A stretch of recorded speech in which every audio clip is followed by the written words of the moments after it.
So I want to just kind of talk briefly about some reminders. Why do we use free body diagrams? What's the advantage of a free body diagram? Yeah. It lets us like visualize and calculate a bunch of different forces in the same object. And that's like you were key when you said the idea that it's going to be on a single object. And the idea here is there may be multiple forces out there operating on multiple different objects, but we want to have look at the forces acting on a single object, or because what we want to do in the long term is figure out the acceleration of that object, probably.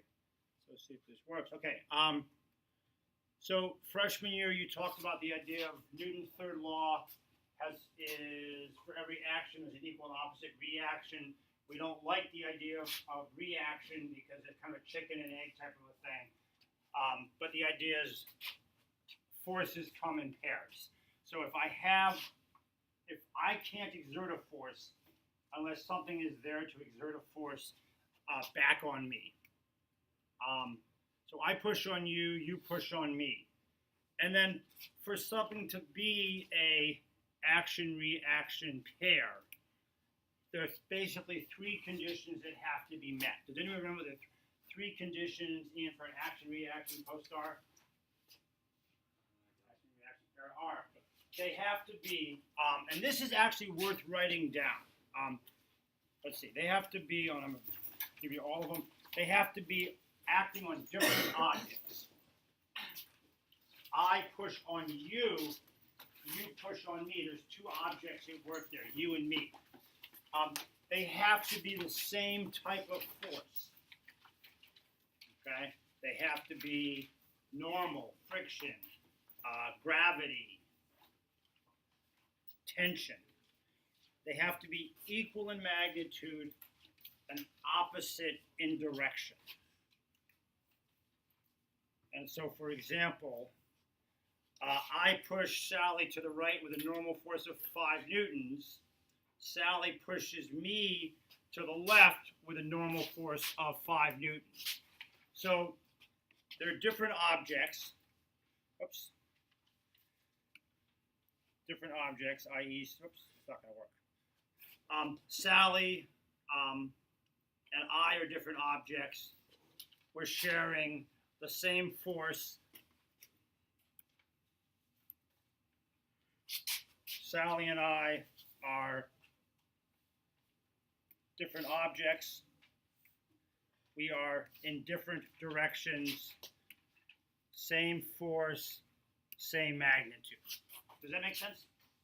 And that becomes important when we start doing what I block on block type problems. So I wanted to make sure that I got that idea out.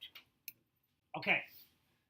So we're going to talk about what happens when I exert a force on an object. And I think it's useful I'm going to talk about this, a planter suspended from a single rope. And I want you to think about how many people here have had the experience of or seen people when they go fishing. When you go and fish and you got a big fish on the line, sometimes the fish will pull the fishing line out of the reel, and then you fight to bring it back in again. Then a fish fights and drags it out again, and then you pull it back in again. And what's going on there is that if there was no drag in the line, if it was just very rigid, the fish would probably be strong enough to break the line. And so what they do is they just have what's called drag, and it allows just friction built up in the reel, and when the line gets pulled out, it exerts a force, but it exerts a tension that is at some maximum level.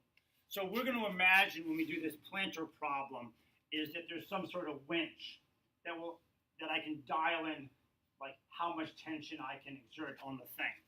So I have a planter of mass 2 kilograms suspended from a single rope.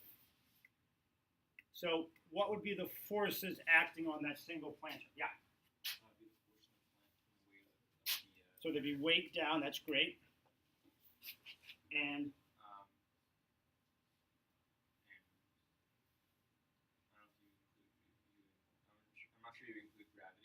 Well, so that would be this. So, Yeah, so this that would be is it, yeah. Earth pulls down on planter.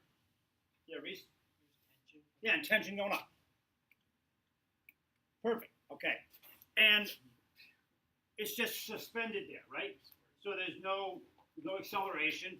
So I can use Newton's second law. Sum of the forces in the y direction is MAY. And that is equal to T minus mg. We know that equals 0. The mg. We then said the idea here now is that I'm able to provide an upward force of 25 newtons to the rope. So what's going to happen to the planter? Well, the message here is that we draw the same picture. Nothing changes just because the tension changes. We now say sum of the forces in the y direction, T minus mg. We are going to define that direction to be positive. It doesn't matter what direction we do, but we need to have a coordinate system. Typically, up is positive, right is positive, but that's not always true. So at this point, I plug stuff in. Oh, this is equal to MA. So I can do the following. I can say that MA is T minus mg. 2 times A is 25 minus 20. A is 5 over 2 meters per second squared. And so therefore, the planter is accelerating upward at 2.5 meters per second.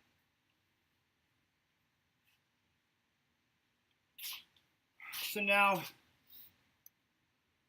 let's suppose the winch is not as powerful as I thought it was. I took the brake off. An upward force 15 newtons is applied to the rope. We set this thing up exactly the same way. Tension up, mg down. MA is T minus mg. MA is 15 minus 20, which says that now the acceleration is minus 5 over 2 meters per second squared. So it is accelerating downward.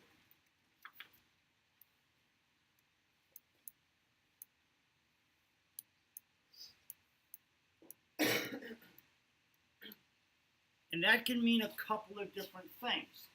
Maybe I was accelerating upward at 25, maybe I was exerting 25 newtons and the thing was accelerating up and the engine started overheating, right? And it now is no longer able to provide 25 newtons of tension. It's able to provide only 15 newtons of tension. And so it may still have a positive velocity, but that positive velocity is decreasing. It will decrease until it gets to 0, and then the thing will start sliding down. So the next idea is I cut the rope, or I cut the string. What does a free body diagram look like for the cut string, so to speak? So now what forces are acting on it? Yep.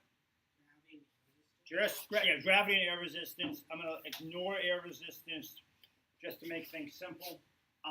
And so now what does Newton's second law look like? Who wants to help me there? What's Newton's second law say? Yep. Sum of the forces is, that's great. Sum of the forces is MA, which in this case is equal to minus mg. So the acceleration is minus g. The acceleration is minus 10 meters per second squared. Nothing complicated, but again, it's nice to see that what we expect to happen does happen with the formulas that we've developed. Okay. So imagine I have 3 boxes connected by strings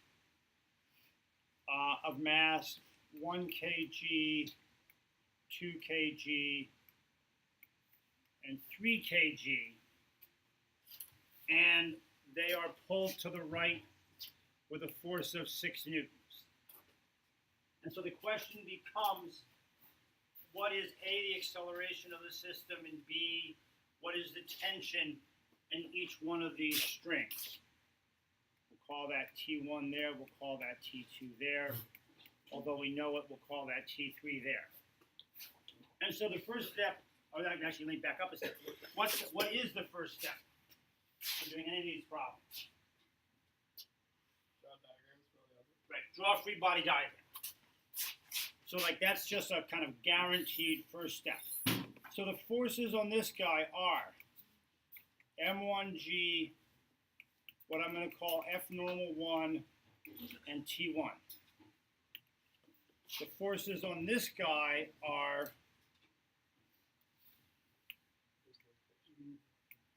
T2, T1, M2G, Fn2, and the forces on this guy are T3, T2, M3G, and F normal 3. And I have not been terribly careful to make sure that my vectors were of appropriate length. So let's go clean that up for a second. So we'll make that one a little longer. We'll make that vector, this vector, and that vector basically the same length. And that vector is a little longer. Okay, and now I write my 3 equations. So I'm going to write M1A is equal to T1. The only force acting in the x direction on mass 1 is T1. On the second block, M2A, I have T2 minus T1. And on the third block, I have M3A is T3 minus T2. And what I'm going to do is I'm going to add all the terms on the left and add all the terms on the right and see what I get. And when I do that, I get M1A, M2A, M3A, we're bringing the A out to the end, is equal to what? Well, the T1 and the T1 cancel out, the T2 and the T2 cancel out, and I'm left with T3. So the acceleration of the system is T3 over the sum of the masses, which is 6 newtons as given over 6 kilograms, 1 meter per second squared.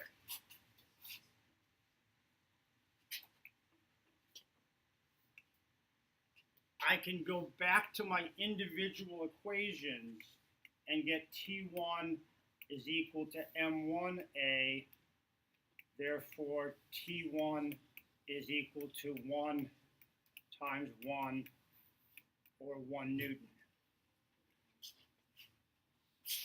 T2 minus T1 is M2A, so that says that, make that T1.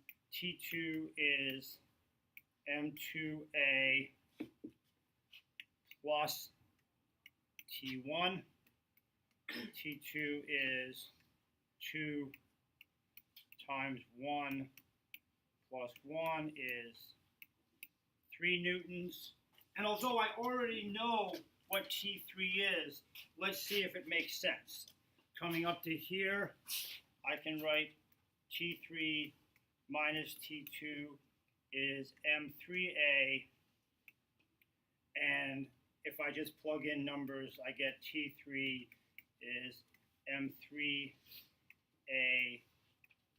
plus T2, and sure enough, 3 times 1 plus 3 is 6 newtons. So what I've done makes sense.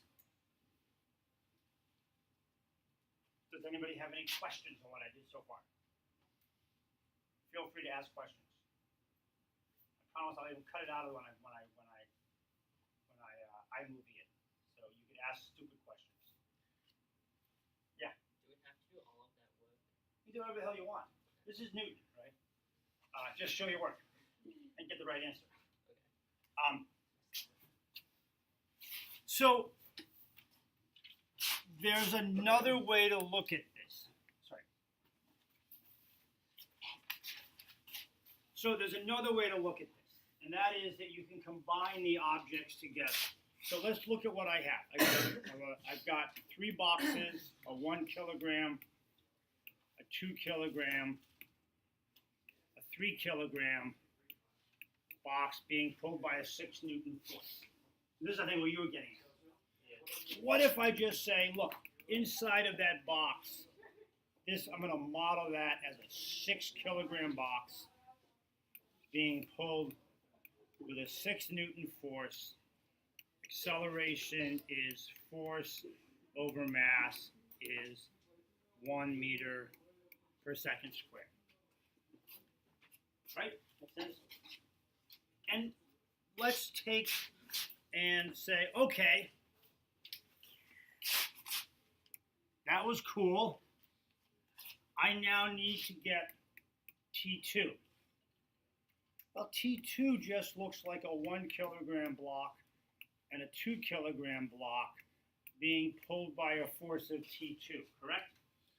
So let's just put a box around that, model it as a 3 kilogram block being pulled by a force T2 and an acceleration of 1 meter per second squared.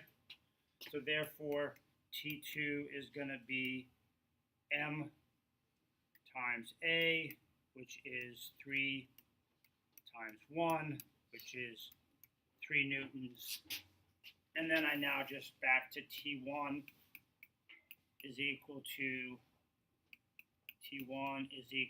M1 times A. T1 is 1 times 1, which is 1 newton. So yes, you can attack it from either end. People have questions on that idea? That makes sense? Yeah. Okay. So look, here's the other, and you know, like, I'm looking. This is not on the tape. I'm looking at the test for that I know you're gonna have, and I'm like, damn it, these kids are not gonna pay attention. They're gonna get this problem wrong. Okay. So just humor me for a second. Pay attention, right? Take the earbud out or whatever you have going on. Log off of Facebook. Because here's the question that always gets asked. It's of this format right here. I have 2 boxes. And for the time being, let's assume this guy is 4 kilograms and this guy is 2 kilograms. And I apply a force of 6 newtons. And there's no friction. So using the model that we presented a few seconds ago where we boxed everything, what is going to be the acceleration? So give that a thought for a second. And what's the acceleration of the system? Give it a thought for you guys to talk, right? Think for a second. So the acceleration is going to be the net force on the system divided by the mass of the system. 6 newtons over 6 kilograms is 1 meter per second squared. Let's stop for a second and draw a free body diagram for each one of those components. So we'll call this guy box A, and we'll call that guy box B. So what are the forces acting on box A? So this is box A. What are the forces acting on box A? Yep. It's an applied force. Gravity. Great. Right, perfect. So what we just heard was there's an applied force of 6 newtons. There's a downward force of mg. There's an upward force of F normal due to the table. I'm just going to write that down, and I wouldn't expect it to be that formal, but I'm going to say the table pushes the block up with a force of, in this case, it would be actually 40 newtons, right? 4 times 10. mg would be 40 down, so clearly I haven't drawn this to scale. And then there would be a force backwards here, force of the normal force of B on A. The second block pushes back on the first block with a force. And then the second block would have the MB mass block B times G. It would have the normal force from the table, and then there would be one other force. So what would that one other force be? Jason, you know? So that would be force of A on B. Thank you. Force of A on B. So is the normal force and the gravity force, are they action-reaction pairs? Yes, right? Right, everybody agrees. Normal and Earth are action-reaction pairs, right? Everybody's shaking their head yes. Do me a favor, somebody tilt their head and keep on shaking it, because you're wrong, right? Help me here, guys. Go back to the first rule we gave you. That's not that big a deal, but right? We said, are they different objects? No, they're the same object. Are they the same type of force? No, they're different forces. They are of equal magnitude in opposite directions. But 2 out of 3 of them were wrong, right? Right? So, action-reaction pair, table pushes up on block, block pushes down on table. Gravity pulls block down, block pulls Earth up. Okay? However, this force here and this force here are action-reaction pairs. Different object, same force, equal magnitude, opposite direction. Okay, enough said. That will show up somewhere. They'll ask you about it. You won't get it wrong next time, hopefully. Okay, so what is the value of F of A on B? So the sum of the forces on block B is equal to the mass of block B times the acceleration of block B. Do you guys have a question? Or you just... Yeah, wait, sorry. What is the reaction pair again? So the reaction pair would be force of B on A and force of A on B. Great, I'm glad you asked that question because it's always good to get that right. And so here's the deal. Force of A on B, the block A pushes on block B with a force such that it accelerates 2 kilograms at 1 meter per second. So it's a 2 Newton force. And we can say, oh my gosh, that makes sense because look, let's do the forces. Some of the forces on block A are the applied force minus the force of B on A better equal the mass of A times its acceleration. So that's 6 newtons minus 2 newtons is equal to the mass of 4 times acceleration. So yay, acceleration is, whoops, I'll do it this way. Acceleration is equal to 4 newtons over 4 kilograms is 1 meter per second squared. So that it works. And the way this shows up on problems is either in the block pushing against block or block lifting block, so that you have, say, 2 kilograms, 4 kilograms, applied force of 8 newtons, and then they ask you what is the acceleration of the system. We're good at this. We box it. We say acceleration is F net over the mass. Forces acting on this system are 8 newtons up. And are there any other forces acting on the system? Yeah, say loud. Gravity. Gravity, thanks. And gravity would be, so I'm going to change this and make that 80 newtons.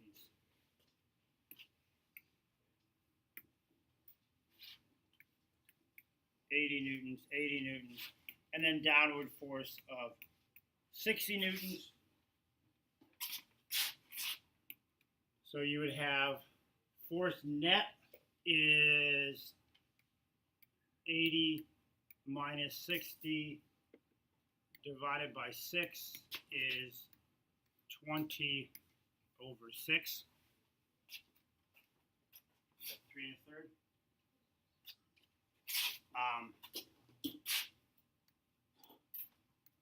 3.3. What? Oh no, yeah. I think I'm good. And then the question now becomes, how hard is the 4 kilogram box pushing on the 2 kilogram box? Well, we'll do a free body diagram. What do we know? We know that box A pushes up on box B, and we have a weight force. We know that equals ma. So I'm going to do the following. Acceleration is equal to FAB minus the weight, 20 kilograms, divided by, actually I'm going to, hold on, I want to set this up differently.